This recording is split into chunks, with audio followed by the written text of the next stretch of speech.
Hello everyone, मेरा नाम सनी शर्मा और मैं स्वागत करता हूं आप सभी का एस्पायर एकेडमी के daily facts and current affair programme पर। आज दिनांक 8 सितंबर 2020, दिन मंगलवार। आइए शुरू करते हैं आज की वीडियो। आज अंतर्राष्ट्रीय साक्षरता दिवस है। 8 सितंबर को यूनेस्को द्वारा 26 अक्टूबर 1966 को यूनेस्को के सामान्य सम्मेलन के 14वें सत्र में अंतर्राष्ट्रीय साक्षरता दिवस घोषित किया गया। पहली बार 1967 में अंतर्राष्ट्रीय साक्षरता दिवस मनाया गया। इसका उद्देश्य व्यक्तियों, समुदायों और समाजों को साक्षरता के महत्व को उजागर करना है। यूनेस्को की global monitoring report on education for all 2006 के अनुसार दुनिया में 5 वयस्क में से एक अभी भी साक्षर नहीं है। उनमें से 2/3 महिलाएं हैं। 60 मिलियन बच्चे आउट ऑफ स्कूल हैं। दक्षिण एशिया में सबसे कम क्षेत्रीय वयस्क साक्षरता दर 58.6% है। इसके बाद उप सहारा अफ्रीका 59.7% है। दुनिया में सबसे कम साक्षरता वाले देश बुर्किना फासो 12.8%, नाइजर 14.4% और माली 19% है। आज के दिन की हमारी पहली करंट अफेयर है। रेलवे बोर्ड के पहले सीईओ बने वीके यादव। रेलवे बोर्ड के चेयरमैन वीके यादव को बोर्ड का सीईओ बनाया गया है। रेलवे के इतिहास में वह इस तरह का पद संभालने वाले पहले व्यक्ति हैं। मंत्रिमंडल की नियुक्ति समिति ने उनकी नियुक्ति को मंजूरी दे दी है। समिति ने बताया कि रेलवे बोर्ड के चेयरमैन अब सीईओ कहलाएंगे। बोर्ड के चेयरमैन वीके यादव भारतीय रेलवे के नए सीईओ के रूप में अपना काम जारी रखेंगे। मंत्रिमंडल ने रेलवे बोर्ड के पुनर्गठन को मंजूरी दी थी, जिसके बाद रेलवे बोर्ड में सीईओ के पद की घोषणा की गई थी। इसके अलावा इसके सदस्यों की संख्या घटकर 8 से 5 कर दी गई है। आज के दिन की एक अन्य करंट अफेयर है। डेंगू के खिलाफ दिल्ली सरकार का 10 हफ्ते 10 बजे 10 मिनट अभियान शुरू। राजधानी में मच्छर जनित बीमारी की रोकथाम के लिए दिल्ली सरकार ने 6 सितंबर से 10 हफ्ते 10 बजे 10 मिनट अभियान शुरू किया है। यह अभियान प्रत्येक रविवार को चलेगा। अभियान की शुरुआत मुख्यमंत्री अरविंद केजरीवाल अपने निवास स्थान से सुबह 10 बजे करेंगे। इस अभियान का मकसद दिल्ली को डेंगू और चिकनगुनिया से मुक्त कराना है। आज के दिन की एक अन्य करंट अफेयर है।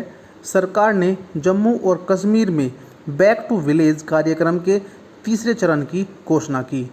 केंद्र शासित प्रदेश जम्मू और कश्मीर में सरकार ने इस साल 2 से 12 अक्टूबर तक महत्वाकांक्षी बैक टू विलेज अर्थात B2V कार्यक्रम के तीसरे चरण की घोषणा की। B2V का चरण 1 लोगों की शिकायतों और मांगों को समझने के लिए एक परिचयात्मक और इंटरैक्टिव कार्यक्रम था, जबकि चरण 2 में पंचायतों को शक्तियों के विचलन पर ध्यान केंद्रित किया और यह समझने की कोशिश की कि ये पंचायतें कैसे कार्य कर रही हैं और शिकायतें और मांगें क्या हैं। और इस चरण 3 को शिकायत निवारण के प्रारूप पर डिजाइन किया गया है। आज के दिन की एक अन्य करंट अफेयर है। प्रकाश जावड़ेकर ने ब्लू स्काई के लिए स्वच्छ वायु के पहले अंतर्राष्ट्रीय दिवस पर एक वेबिनार की अध्यक्षता की। पर्यावरण मंत्री प्रकाश जावड़ेकर 7 सितंबर को ब्लू स्काई के लिए स्वच्छ वायु के पहले अंतर्राष्ट्रीय दिवस पर एक वेबिनार की अध्यक्षता की। इस वेबिनार में 28 राज्यों और 8 केंद्र शासित प्रदेशों के शहरी विकास विभागों और पर्यावरण विभागों के प्रमुख सचिव ने हिस्सा लिया तथा साथ ही राष्ट्रीय स्वच्छ वायु कार्यक्रम में पहचाने गए 122 शहरों के आयुक्त ने भी हिस्सा लिया। पिछले साल 19 दिसंबर को संयुक्त राष्ट्र की महासभा ने हर साल 7 सितंबर को इस साल से शुरू होने वाले ब्लू स्काई के लिए अंतर्राष्ट्रीय स्वच्छ वायु दिवस मनाने का संकल्प लिया था। आज की हमारी करंट अफेयर में इतना ही। आइए बात करते हैं देश और दुनिया के इतिहास में घटित 8 सितंबर की प्रमुख घटनाएं। आज ही के दिन सन 1320 में गाजी मलिक उर्फ गयासुद्दीन तुगलक दिल्ली का सुल्तान बना। गयासुद्दीन तुगलक दिल्ली सल्तनत में तुगलक वंश का संस्थापक भी था। इसने 29 बार मंगोल आक्रमण को विफल किया। वह दिल्ली सल्तनत का पहला सुल्तान था जिसने अपने नाम के साथ गाजी शब्द को जोड़ा था। आज ही के दिन सन 1549 में फ्रांस ने इंग्लैंड के खिलाफ युद्ध की घोषणा की। आज ही के दिन सन 1864 में जेनेवा में रेड क्रॉस की स्थापना हुई। आज ही के दिन सन 1943 में द्वितीय विश्व युद्ध के दौरान इटली ने मित्र सेना के साथ एक बिना शर्त युद्ध विराम संधि पर हस्ताक्षर किया, जिसकी घोषणा जनरल आइजनहावर ने की।